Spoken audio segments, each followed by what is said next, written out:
தொழில் ரீதியான பிரச்சனைகள், பண ரீதியான பிரச்சனைகள், கடன் தொல்லைகள், நஷ்டங்கள், இதே மாதிரி வேலையில் இருக்கிறவங்களுக்கு நல்ல ஒரு ஒரு அமைப்பு இல்லாமல் தோய்வான ஒரு அமைப்பு, தேக்க நிலையிலிருந்து மீண்டு வர முடியாத ஒரு அமைப்பு, இல்லத்தரசிகளுக்கு குடும்பத்தில் ஒரு மாதிரியான சொல்ல முடியாத ஒரு ஒரு குடும்ப அமைப்பு, மன உளைச்சலை கொடுக்கக்கூடிய அமைப்புகள், இதே மாதிரி சீனியர் சிட்டிசன்கள் உபாதைகள், இது மாதிரி பல பிரச்சனைகளால விருச்சிக ராசிக்காரர்கள்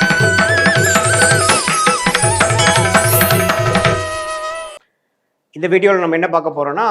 நவம்பர் 2025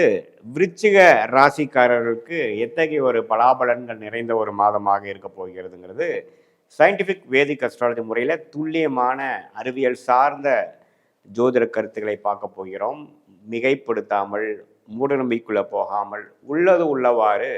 எப்படி நம்ம ஒளி தத்துவம் ஜோதிடத்தில், இந்திய வேத ஜோதிடத்தில் நம்மளுடைய கர்மா செயல்பட போகிறதுங்கிறது அக்யூரேட்டாக துல்லியமாக நம்ம பார்க்க போகிறோம். விருச்சிக ராசிக்கு பாருங்க,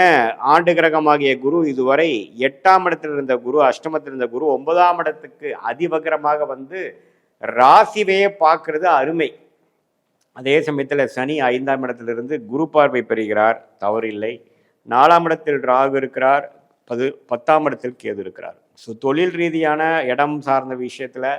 நிறைய ஆக்டிவிட்டி, இடத்தை விற்கிறதா, இடத்தை வாங்குறது, கொடுக்கறது, பண்ணுறதுங்கிறதெல்லாம் நிறையா போயிட்டு இருக்கக்கூடிய அமைப்பில் அந்த குருவின் பார்வையே ராசியில் விழுந்து அந்த ராசி அதிபதி ஆகிய செவ்வாயும் ராசியிலேயே இருக்கிறாருங்கிறது நம்ம அருமை. ஸோ பூமி மூலமாக, இடம் மூலமாக, ரியல் எஸ்டேட் மூலமாக ஒரு பெனிஃபிட் வரக்கூடிய அமைப்புகள் நன்றாக இருக்குது. அது மூலமாக சில பிரச்சனைகள் சால்வ் பண்ணிக்கக்கூடிய அமைப்புகள் விருச்சிக ராசிக்காரர்களுக்கு வருகிறது. அதே சமயத்தில் சுக்கிரன், சூரியன், புதன் எல்லாமே குருவின் பார்வைக்குள்ள அடுத்தடுத்த வாரங்களில் வரனால ஓரளவுக்கு நல்ல, இதுவரை கடந்த ஒரு வருடமாக, ஒரு 6 மாதமாக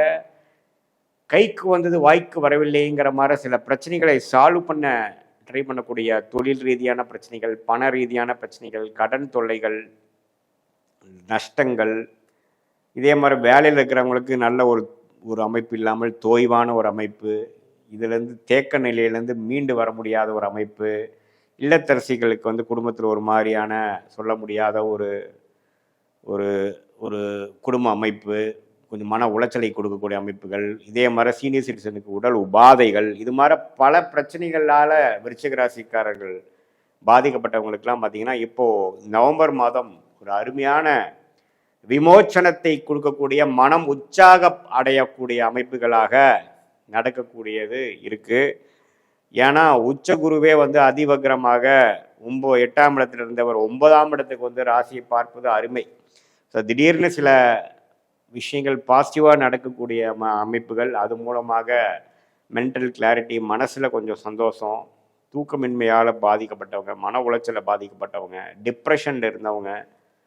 வெளிநாடு விஷயங்கள் வாய்ப்புகள் இல்லாமல் இருந்தவங்க, நமக்கு வேணுங்கிற நல்ல வேலை வாய்ப்புகள் இல்லாமல் இருந்தவங்க, சுப விஷயங்கள் நடக்க முடியாமல் இருந்தவங்களுக்கு எல்லாமே பார்த்தீங்கன்னா படிப்படியாக சில பாசிட்டிவான விஷயங்கள் எதிர்பார்க்காத ரூபமாக நடந்து நமக்கு சில விஷயங்கள் பாசிட்டிவாக முடிந்து அதிலிருந்து சில பிரச்சனைகளை நான் சால்வ் பண்ணிட்டேனே அப்பா அப்படிங்கிற மாதிரி ஒரு பெருமூச்சை விடக்கூடிய ஒரு அமைப்பு குறிப்பாக முதல் வாரத்துக்கு அப்புறம் வரக்கூடிய அந்த பயிற்சிகள் நம்ம நல்லா இருக்குது. இதை எல்லா வயதினரும், அதாவது மாணவர்களுக்கு பார்த்திங்கன்னா புதனே குரு பார்வை பெறுவது நல்லா படிக்கிறதுல ஒரு தீர்க்கமான ஒரு அமைப்பு, கிளாரிட்டி, என்ன உயர் படிப்பு படிக்கலாம், என்ன மாதிரி கோர்ஸ் போகலாம், உயர் படிப்பு முடித்தவங்களுக்கு அதுக்கு தகுந்த மாதிரி வேலை வாய்ப்பை தேடுதல், காம்படிட்டிவ் எக்ஸாம்ஸ் கிளியர் பண்ணுறவங்களுக்கு ஒரு நல்ல கான்ஃபிடென்ஸ் கொடுக்கக்கூடிய அமைப்பு. அதே சமயத்தில் இதுவரை நம்ம ரிசல்ட்டில் எதிர்பார்த்து கொண்டிருந்து பாசிட்டிவான விஷயங்கள் வராதவங்களுக்கு ஒரு நல்ல பாசிட்டிவான ரிசல்ட் வர்றது, இது மாதிரி பல நல்ல விஷயங்களை கொடுக்கக்கூடிய அமைப்பு. அஷ்டமத்திலிருந்து குரு விலகி என்னதான் அதிவகரத்தில் ஒரு டெம்பரரியாக தான் 9ஆம் இடத்துல இருந்தாலும் அவர் நல்ல தாக்கத்தை கொடுப்பார் என்பதை நம்ம மறந்துவிடக்கூடாது. ஸோ இந்த மாதத்தை ஓரளவுக்கு நல்லபடியாக உபயோகிக்க கொள்ள வேண்டும் விருச்சிக ராசிக்காரர்கள். இது கொஞ்சம் உங்களை சில விஷயங்கள் சால்வ் பண்ணி, சில பிரச்சனைகள் சங்கடங்கள்லாம் கொஞ்சம் சால்வ் பண்ணி அடுத்த கட்ட வாழ்க்கை நகர்வை நோக்கி நாம் செல்லக்கூடிய அமைப்பை கொடுக்கக்கூடிய ஒரு அமைப்பு தான் நவம்பர் 2025 விருச்சிக ராசிக்காரர்களுக்கு போய் கொண்டிருக்கக்கூடிய அமைப்புன்னு தெரிஞ்சுக்கணும். அதே சமயத்தில் உங்களுடைய ஜென்ம ஜாதகத்தில் நீங்கள் என்ன தேதி, எந்த நேரம், எந்த ஊரில் பிறந்தீங்க, அதில் என்ன தசாபுக்திகள் போய் கொண்டிருக்கிறது, நீங்கள் என்ன லக்னத்தில் பிறந்தீங்க, அதெல்லாம் தெரிந்து அந்த தசாபுக்தி அந்தரம் சூக்ஷம நாதன் வந்து இப்போ கோச்சாரத்தில் நம்ம பேசிகிட்டு இருந்த அமைப்பில் எப்படி போய் கொண்டு இருக்கிறதுங்கிறதெல்லாம் ஒருங்கிணைத்து நம்ம பேசின அந்த கோச்சார பலன்களும் தசாபுக்திகள் பலனும் சயின்டிஃபிக் வேதிக் அஸ்ட்ராலஜி முறையில் துல்லியமாக நாம் பார்த்து ஒருங்கிணைத்து நம்மளுடைய ஜோதிட பலனை நம்ம சொல்லும் பொழுது அடுத்த வரக்கூடிய 3 மாதம், அடுத்து வரக்கூடிய 6 மாதம், 1 வருடம் எப்படி இருக்க போகிறது, நம்ம எதுமாற வாழ்க்கை பயணம் வந்து எந்த திசை நோக்கி திரும்ப போகிறது, வேலை மாற்றங்கள் எப்பொழுது, படிப்பு விஷயங்கள் எப்போ அந்த மாற்றத்தை கொடுக்குறார், எப்போ வந்து நமக்கு தொழில் மேன்மை வருகிறது, எப்போ கடன் அடையும், எப்போ சுப விஷயங்கள் நடக்குங்கிற பல நம்ம மைண்டில் இருக்கக்கூடிய ஒரு டவுட்ஸ் அண்ட் கிளாரிஃபிகேஷனுக்கு தகுந்த பலன்களை நம்ம ஜாதகத்தில் பார்த்து அந்த கர்ம பலன் எப்படி செயல்படுகிறது, உங்களோட கிரகம் வந்து எப்படி ஸ்தானபலம், திக்பலம், திருப்பலத்தோடு இருக்கிறாரா, எந்த இடத்துல இருக்கிறார், உங்களுடைய பாவத்தில் 1ஆம் பாவமா 12ஆம் பாவமா, எந்த நட்சத்திரத்தில் இருக்கிறார், இப்போ என்ன தசாபுக்தி போய் கொண்டிருக்கிறதுங்களாம் தெரிந்து உங்களுக்கு ஒரு நல்ல தசாபுக்திகள் போகும்பொழுது நான் சொன்ன நல்ல பலன்கள் இன்னுமே தூக்கலாகவும் இன்னும் நன்றாகவும், அதே சமயத்தில் ஒரு சுமாரான திசைகள் போகும்பொழுது இன்னுமே நான் சொன்ன ஒரு சாதகமான பலன்கள் கொஞ்சம் கம்மியாகவும் சாதகமற்ற பலன்கள் அதிகமாகவும் இருக்கக்கூடிய அமைப்புகள் உண்டு. ஸோ இதுதான் வந்து இந்திய வேத ஜோதிடத்தை வந்து சயின்டிஃபிக் அமைப்பில் நம்ம பார்த்து எந்த விதத்திலும் மூட நம்பிக்கைக்குள்ள போகாமல் மிகைப்படுத்தாமல் உள்ளது உள்ளவாறு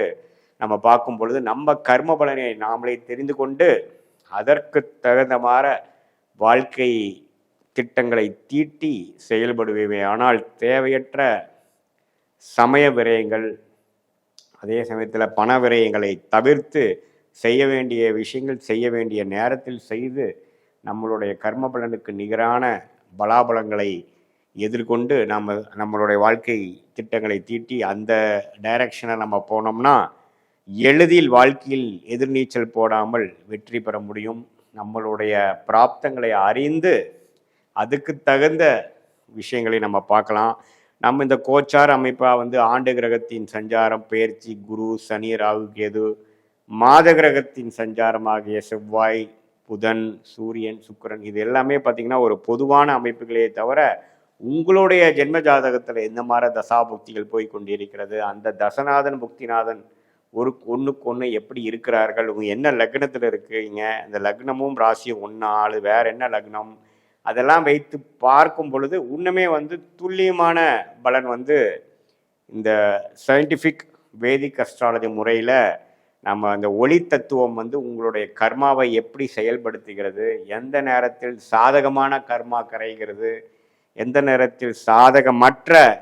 கர்மா கரைகிறதுங்கிறதெல்லாம் தெரிந்து இப்போ இந்த நவம்பர் மாதம் வரக்கூடிய ஒரு டெம்பரரியான ஒரு ரிலீஃப், அதாவது அஷ்டமத்தில் போன குரு 9ஆம் இடம் என்று சொல்லப்படுகிற பாகிஸ்தானத்தில் வந்து கடகத்தில் உச்சம் பெற்று ராசியை பார்க்கிறது, 3ஆம் இடத்தை பார்க்கிறது, 5ஆம் இடத்தில் பார்க்கறதெல்லாம் பார்த்தீங்கன்னா ஒரு விசேஷ பலனை நல்ல பலனை கொடுத்து 5ஆம் இடத்துல சனி இருந்து குழந்தைகள் ரீதியான சில சங்கடங்களை கொடுத்ததெல்லாம் பார்த்தீங்கன்னா ஓரளவுக்கு தன்மைப்படுத்துகிற மாதிரி அந்த குரு பார்வை வந்து இருக்குதுங்கிறது தெரிஞ்சுக்கணும். ஸோ இந்த மாதத்தை நல்ல ஒரு அமைப்பாக நீங்கள் அதை யூஸ் பண்ணி வாழ்க்கையில் சில பிரச்சனைகளிலிருந்து மீண்டு வாழ்க்கையில் வெற்றி பெற வேண்டும் என்று சொல்ல விரும்புகிறேன். மீண்டும் மற்றொரு காணொலியில் சந்திப்போம். நன்றி, வணக்கம்.